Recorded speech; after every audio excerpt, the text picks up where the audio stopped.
క్రైస్తులో దేవునికి మహిమ కలుగును గాక. ఈ 2025 సంవత్సరం జూన్ 2 నుంచి 6 వరకు జరుగుతున్న పరిశుద్ధాత్మ పాఠశాల స్కూల్ ఆఫ్ హోలీ స్పిరిట్ దాని కొరకు పనులు ప్రారంభించడం జరిగింది. ఎవన్ బిడ్డలు చర్చి ముందు పందిర్లు వేస్తున్నారు. రేపు సోమవారం నుంచి 5 రోజులు ఈ స్కూల్ ఆఫ్ హోలీ స్పిరిట్ ఇక్కడ జరుగుతుంది. ఇదంతా కూడా భోజనాల కొరకు షెడ్లు వేస్తూ ఉన్నారు. ఇక్కడ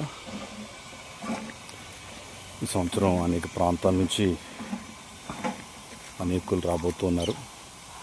ఈ పరిశుద్ధ పాఠశాల దేవునికి మహిమకరంగా జరగాలని, దయతో మీరందరూ కూడా భారంతో ప్రార్థించాలని ప్రేమతో మీకు తెలియపరుస్తున్నాను. ప్రభు మనకి ఇచ్చినటువంటి చర్చ ఇది. రేపు వచ్చే వారం నుంచి ఇదిగో ఈ స్థలం అంతా కూడా దేవుని పని జరగబోతూ ఉంది. దయతో మీరందరూ కూడా భారంతో ప్రార్థించండి.